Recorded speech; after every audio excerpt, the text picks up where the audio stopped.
Kolektor kamplet versus kolektor baik, kolektor dewa penolong. Mungkin Anda akan bingung melihat judul pembahasan kita kali ini. Iya, itu betul. Loh, emang ada ya debt kolektor yang baik? Bahkan Anda bilang dewa penolong. Ada. Bahkan ada yang sampai rela berkorban uang, sampai menderita demi nasabahnya. Ah, masa sih bang? Iya, betul. Kalau masalah baik dan tidak baik itu kan tergantung manusianya. Karena tidak ada profesi atau pekerjaan yang jahat. Yang jahat itu oknumnya, manusianya. Sama seperti profesi lainnya. Contoh, polisi. Polisi juga ada yang baik dan ada juga yang tidak baik. Pebisnis juga begitu. Ada yang melakukan bisnis dengan benar, bahkan ada juga melakukan bisnis dengan cara yang tidak benar. Guru pun juga begitu. Ada yang baik dan ada yang kurang baik. Bahkan para pemuka agama sekalipun, seperti pendeta atau ustadz dan lain-lainnya, banyak juga yang tidak benar. Begitu juga dengan profesi para debt collector ini. Memang biasanya para nasabah selalu beranggapan bahwa semua kolektor itu sangat kejam, sok keras, gaya sok teu, songong, dan lain-lain. Tidak selalu seperti itu. Ada beberapa kolektor yang baik, bahkan ada yang saya tahu kolektornya sampai rela ambil risiko dan bahkan keluar duit pribadi hanya karena mau menolong nasabahnya. Dan itu sering terjadi. Ketika saya bertemu dan ngobrol-ngobrol dengan teman-teman debt collector, kadang beberapa dari mereka ada yang mengeluh karena ketipu nasabahnya.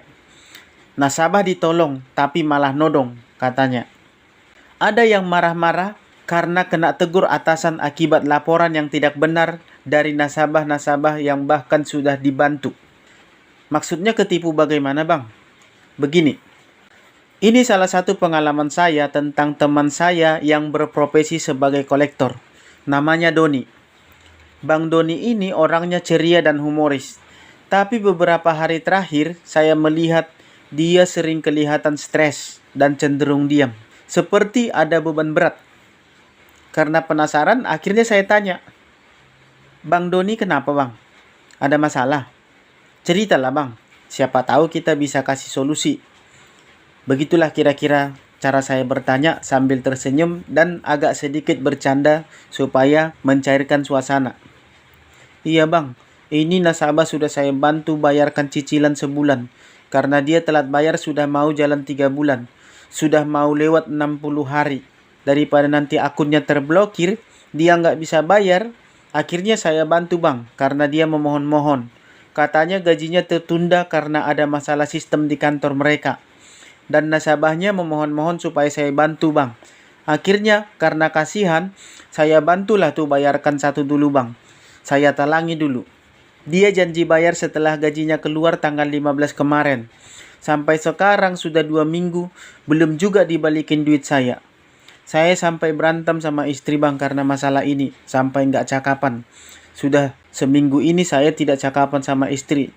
Karena waktu gajian, saya bilang sama istri bahwa uang gaji saya sebagian dipinjam sama teman saya. Emang berapa bang angsuran yang abang bayarkan? Sekitar 4.200.000 bang angsuran mobil. Nasabah ini baik sebenarnya dan saya sering komunikasi dengan nasabah ini. Tapi entah kenapa, ini setelah saya bantu, dia ditelepon nggak diangkat. Didatangi ke rumahnya, jarang ketemu di rumahnya bang. Bahkan saya sudah ke kantor dan pernah ketemu. Dia janji katanya akan dikasih tanggal 20, 3 hari yang lalu. Tapi sampai sekarang nggak ada bang. Saya pusing bang, saya stres begini. Itulah yang dikatakan Bang Doni ini. Jadi sebenarnya ada beberapa kolektor itu yang baik, walaupun hanya sedikit saja. Tidak semua debt collector itu jahat. Dan ada beberapa, bukan hanya 1, 2, 3 orang yang seperti ini yang saya tahu, teman-teman yang bercerita menolong nasabahnya, malah dia yang tertodong.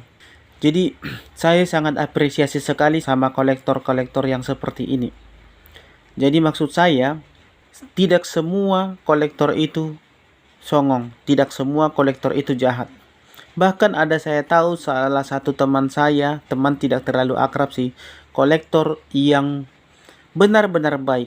Saking baiknya, ya, debt collector ini ada beberapa nasabah yang menyerahkan unit ke debt collectornya dengan rela. Bahkan si nasabahnya sudah beberapa kali saya dengar ada cerita seperti ini. Si nasabahnya mau menyerahkan unit kalau ke dia. Ada beberapa kejadian seperti itu dengan orang yang sama loh. Karena abang ini, debt collector ini menagih, kalau dia datang ke tempat nasabah, dia akan sangat santun dan baik dan memberikan solusi atau nasihat kepada nasabahnya. Bukan marah-marah seperti banyakkan debt collector, ya. Sok jago lah, sok hebat lah, ya, sok paham hukum lah. Tidak. Kolektor yang satu ini, debt collector yang satu ini yang saya kenal ini bukan Bang Doni ya, ini beda lagi. Dia biasanya datang ke nasabah itu, lalu kemudian dia langsung bicara dari hati ke hati. Dan dia memberikan pengertian kepada nasabah. Bukan sok-sokan menunjukkan pasal inilah, Anda harus bayarlah, begini begitulah. Dia berikan pengertian kepada nasabah. Anda sudah ditolong. Ya, dia dengan lembut mengatakan, pahamlah Bu. Ya, pahamlah Pak, Bapak sudah ditolong. Bapak sudah dibantu. Kita saling bantulah yang hidup ini kan. Bapak sudah dikasih kelonggaran dengan memberikan dana pinjaman. Contoh seperti itu. Ya, tolonglah dibantu kami. Kami kalau tidak dapat tagihan nanti ya bagaimanalah, kami juga anak istri perlu makan Bu, ya kan? Dan Bapak juga sudah ditolong sama Ibu karena butuh dana. Dan perusahaan juga kalau tidak dibayar, ya kalau perusahaan tutup kan banyak juga nanti orang yang tidak dapat dana. Bayangkan kalau perusahaan ini ditutup Bu karena tidak jalan. Berapa banyak orang yang membutuhkan dana yang akan kehilangan kesempatan untuk berkembang. Jadi kita sama-sama paham lah ya Pak, Bu. Kira-kira seperti itulah. Ya, jadi dia datang dengan cara kekeluargaan. Dan saya membuat konten selama ini mengenai debt collector bukan karena saya benci sama debt collectornya.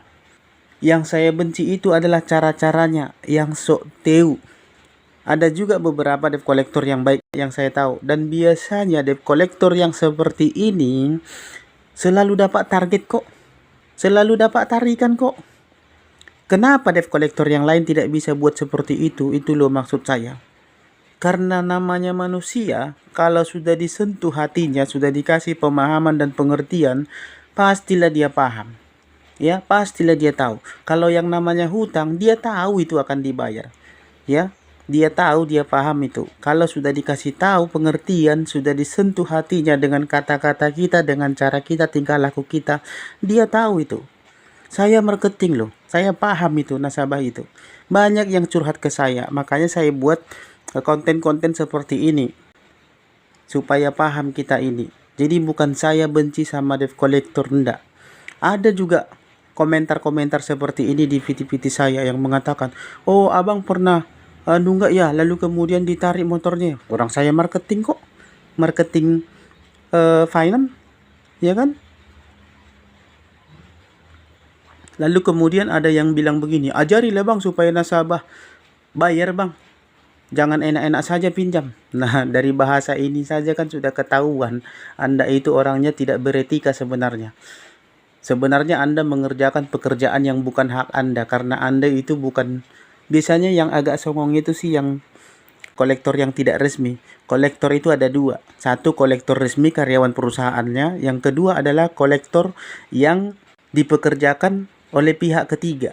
Artinya hanya sebatas jasa. Biasanya yang mereka-mereka seperti ini yang songong, yang main tari aja, ya, main ancam-ancam, main maki-maki bahkan ya. Bahkan ada yang main fisik. Nah, itu yang tidak saya suka.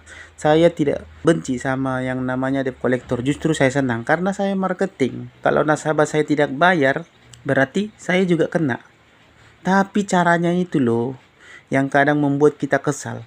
Bukannya nasabahnya malah mau bayar, nasabahnya malah kesal dan dongkol. Malah kadang ada beberapa nasabah yang sengaja tidak bayar karena sudah sakit hati sama omongan debt collector. Jadi begitu Bapak Ibu, tidak semua debt collector itu atau kolektor itu tidak baik. Ada juga yang baik bahkan sampai rela berkorban materi, ya, bahkan sampai kena masalah hanya karena menolong nasabahnya. Semoga bermanfaat dan salam sahabat.